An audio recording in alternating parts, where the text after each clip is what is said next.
What's up, guys? How you doing today? Welcome to today's video. Happy 4th of July. Woof. So today I just wanted to learn about the Declaration of Independence. So this is 9 facts you didn't know about the Declaration of Independence. This is a new series that we're doing. It's called 5 Facts You Didn't Know About. Each week we learn something new about someone or something. And like I said, it being July 4th, I decided let's learn about the Declaration of Independence.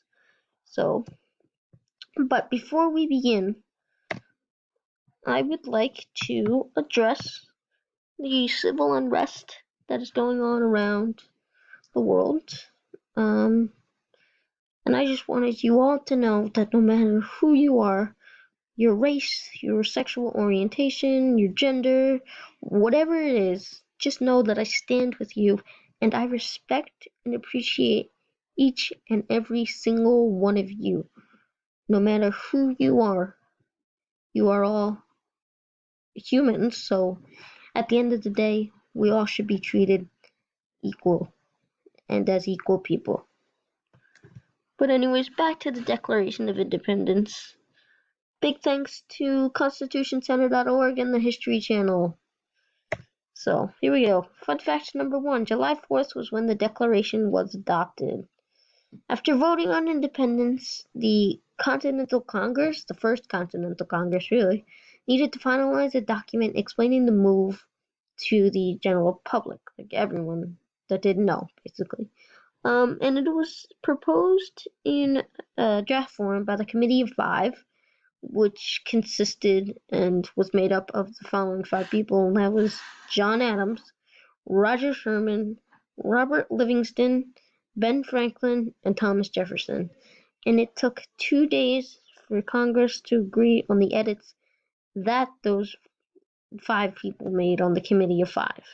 So, fact number 2, 6 people signed both the Declaration and the Constitution. And that was Ben Franklin. He was the group of the 6 that signed both historical documents.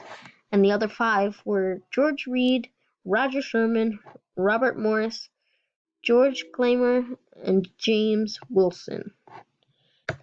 Number 3, the Declaration of Independence was not, and I repeat, was not signed on July 4th today. Once the Congress approved the actual Declaration of Independence on July 4th, it was ordered that it should be sent to a printer, and that printer's name was John Dunlap. About 200 copies of the Dunlap Broadside were printed, with John Hancock's name printed at the bottom. Of those 200, 26 of those copies remain today. So, fun fact number 4, the Declaration and the Constitution were hidden away during the Second World War. So once Congress approved the Declaration, hold on, I think I messed this up. Yep, it's the same thing. Hold please. Sorry guys for the confusions. I guess I didn't paste the correct answer or whatever. The correct fact, sorry. But yes, both of those documents were hidden away during World War II, and they were packed up 2 weeks after the attack of and on Pearl Harbor. Fact number 5, more than 1 copy of the Declaration exists, which this goes back to talking about the Committee of 5, the Dunlap Broadsides, and the fact that 26 copies are only here today out of 200. If you want, let me read the paragraph. It says, after the adoption of the Declaration of Independence, the Committee of 5, Jefferson, Adams, Franklin, Sherman, and Livingston, were charged with overseeing the reproduction of the approved text. This was completed at the shop of Philadelphia printer John Dunlap. On July 5th, Dunlap's copies were dispatched across the 13 colonies to newspapers, local officials, and the commanders of continental troops.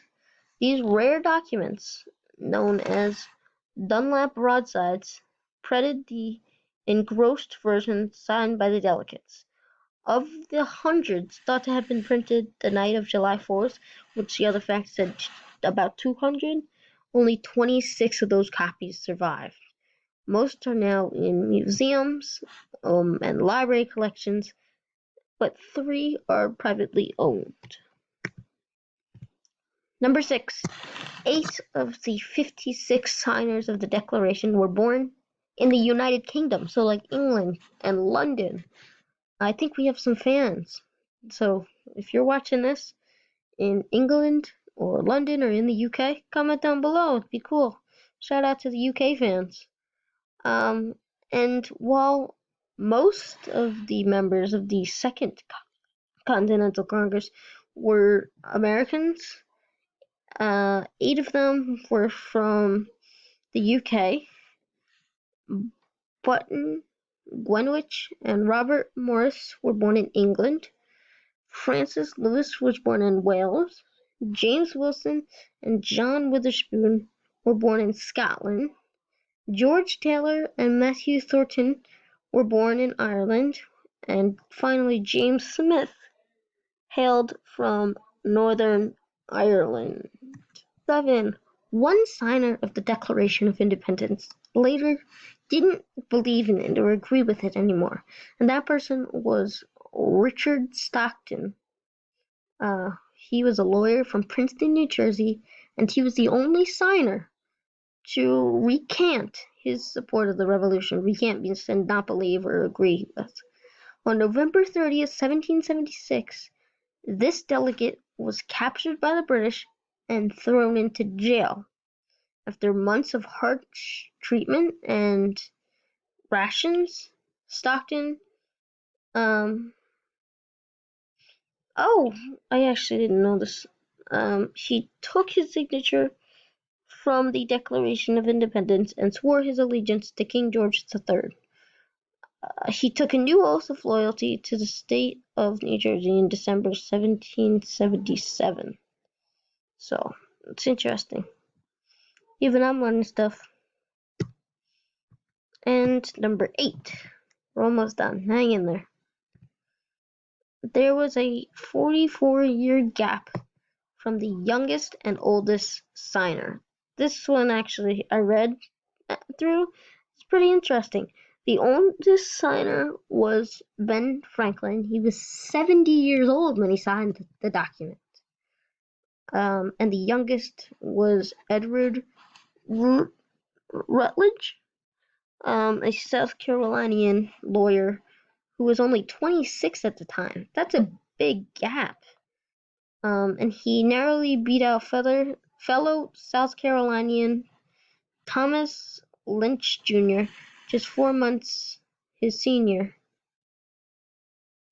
for the title. So that's a big gap. 70 to 26. Oh, and finally, fact number 9.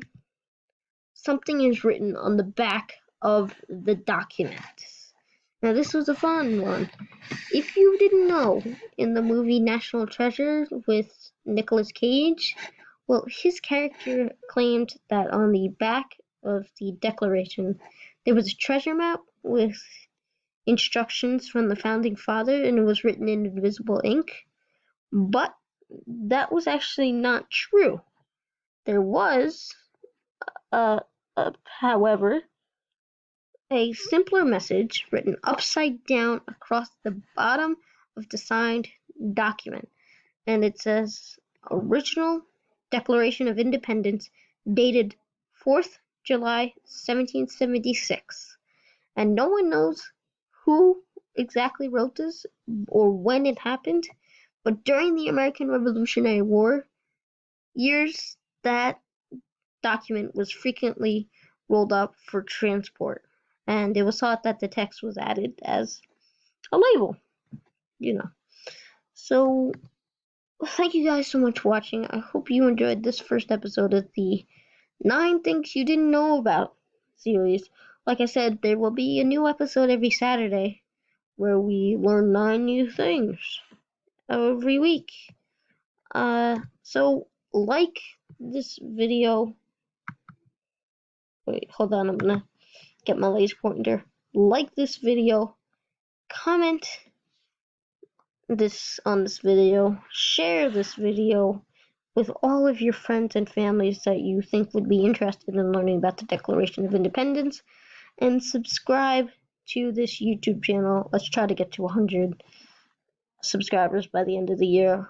That is going to close out this video. Thank you guys for all of your support, and I will see you guys all tomorrow. Yeah. Bye. Peace.